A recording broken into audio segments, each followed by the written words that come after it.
Welcome into the PFF NFL Daily. It's time for our instant reaction to Week 15. And what a weekend it's already been here, Sam.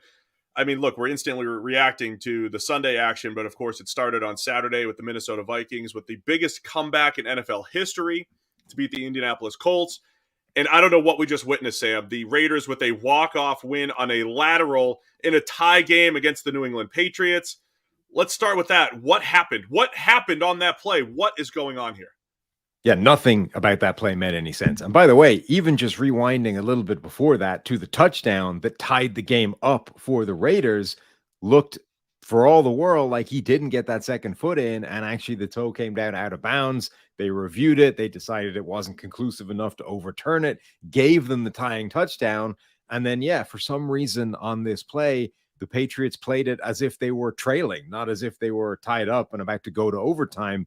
Nothing about that play made any sense. The play itself, the one to run, didn't make an awful lot of sense. Why Ramondre Stevenson decided to lateral it to Myers in the first place didn't make any sense. Why Myers then decided to take that and heave it all the way back to the middle of the field to Mac Jones and miss him and end up tossing it straight to Chandler Jones instead, who then just ran the hell right over Mac Jones and scored a touchdown and walked off with the game winner. Just insane. I mean, the Patriots right now are displaying all the outward signs of a badly coached football team with Bill Belichick at the helm.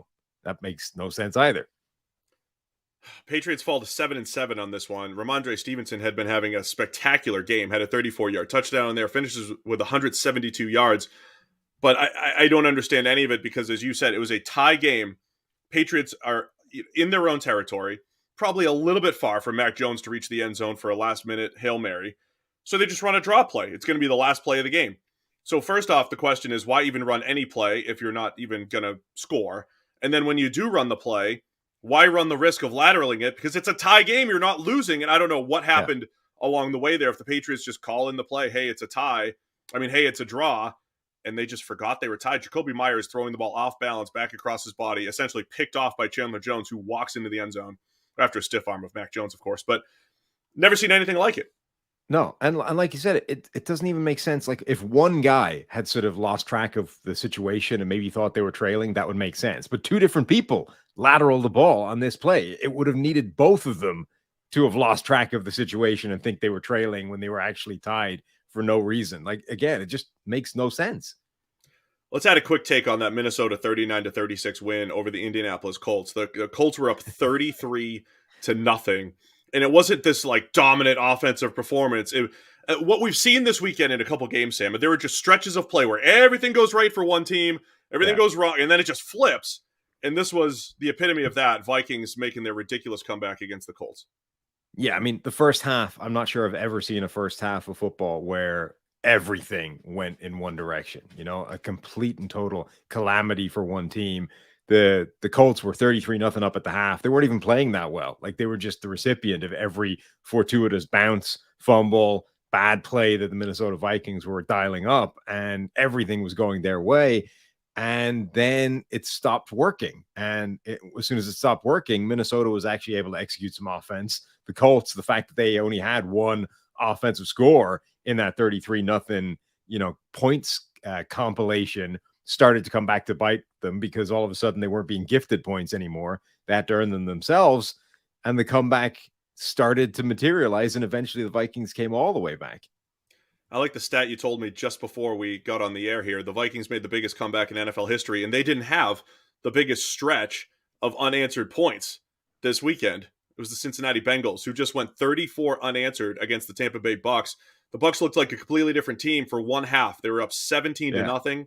The Bengals did score 3 just before the half, and then the tables completely turned there. Tom Brady keeps turning the ball over in the second half, and the Bucks fall apart. Started with a fake punt gone awry as Giovanni Bernard was not ready for it, and the Bengals eventually just run away from it, which, again, if you just put this score at the beginning of the week and said, hey, they're going to win 34-23, not crazy, but the way it went down, another incredible, just unexpected NFL game. Yeah, Tampa Bay's defense actually showed up, and it didn't matter because they imploded so much. They just can't get out of their own way, particularly on offense this season. But basically, anytime anything as good is happening, they find a way to undo it and make it all disappear. In a weird way, though, it might be a good thing that we at least saw half of them executing offense like a 2022 NFL team, with Yeah. motion and with play action, the stuff that we've been calling for them to use, and the this kind of scheme part, the low hanging fruit that the Bucs just weren't touching for the majority of this season. At least we've shown that they are capable of putting that in the game plan. And okay, they weren't able to do it for an entire game, but they're still top of the division. Like, that division is such a mess that even losing, Tampa Bay is still in first place in the NFC South with a record of 6-8. The fact that they at least demonstrated that the potential for growth is there might be enough that they can, over the last few games, get it together so that when they apparently host a playoff game, they don't get blown out of the water by somebody. DraftKings Sportsbook, an official sports betting partner of the NFL, is my go-to when betting on the NFL this holiday season. Right now, new customers can bet just $5 on any NFL team to win their game and get $150 in free bets if they do. Check it out. Right now, everyone can earn up to 100% boost with DraftKings stepped-up same-game parlays. Go to the DraftKings Sportsbook app, place a same-game parlay, and combine multiple bets like which team will win, player props, point totals, and more. The more legs you add, the bigger the boost, the bigger your shot to win big. So download the DraftKings Sportsbook app now. Use code PFF. Place a $5 bet on any NFL team to win their game and get $150 in free bets if they do. Only at DraftKings Sportsbook with the code PFF. Minimum age and eligibility restrictions apply. Also in that game, we see that the Cincinnati Bengals remain a powerhouse in the AFC. They were able to, handle the onslaught that the Bucs threw at them and then dominate from start to or for the rest of the game, starting in the second half. The Saturday night game, though, too, Buffalo Bills 39, Miami 29. We didn't get the snow until the fourth quarter, but that was a fun little back and forth game. And again, the Bills had to take care of business just to maintain their standing as the number one seed. They're 11-3. And we see the Chiefs go into overtime with the Houston Texans, also move to 11-3. But again, you just don't know what you're going to get in any given week here in the NFL. Well, a lot of teams, clinching playoff berths or division titles this weekend, but in really weird ways. The Minnesota Vikings clinched the NFC North with the largest comeback in NFL history. The Buffalo Bills clinch a playoff spot with that grind over Miami, but it was a much closer game than I think they would have been expecting when, the conditions were what they were and given how that game started. Kansas City clinches, but it took overtime against the Houston Texans, and not just the Texans, but the Texans, like, shorn of all their good players. Whatever passes for good Texans players this year, they didn't have any of them. So somehow they were still able to take Kansas City to overtime and before they won.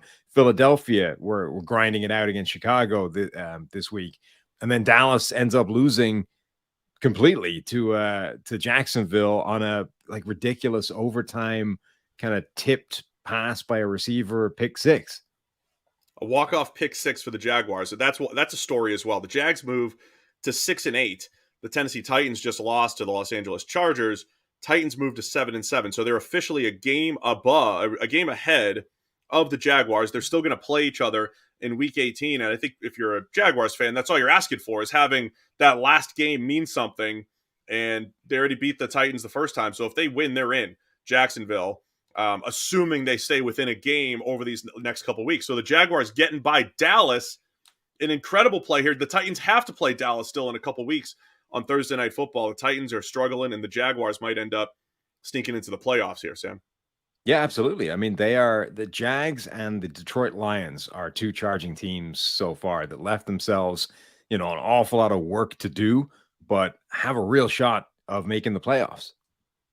Lions beat the Jets 20-17, moved to 7-7. Lions are hot, right? I mean, they just keep winning games. Only lost to Buffalo over the last few weeks on that Thanksgiving game. But Lions, it was a hard-fought game here as well, right? I mean, the Lions look good early on. Jets defense cracks down.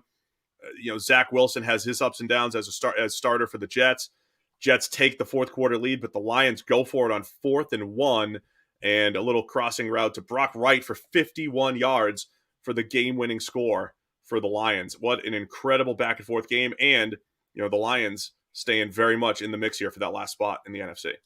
Second time this year where they've managed to dial up a play where the tight end has just gotten loose, in the defense, and then busted off like a giant run after the catch gain after it. And then the other element to that, so Detroit does a great job, takes the lead, and then it all goes on to Zach Wilson's shoulders. maybe couldn't quite get it done the way maybe Mike White would have had better success with the ball in his hands with the dying seconds left to go in the game. Wilson had a couple good throws on their first comeback attempt, but we'll get into it tomorrow. We've got the full recap tomorrow, of course, on the PFF NFL podcast. We'll go game by game, but for now, man, I don't think I've seen a weekend like this since last year's divisional round, basically the whole playoffs last year, where every game came down to like a final kick or whatever it was. This week, just ridiculous stuff happening in the NFL. So tune in tomorrow, PFF NFL podcast. We'll have the full breakdown. But for now, it's the PFF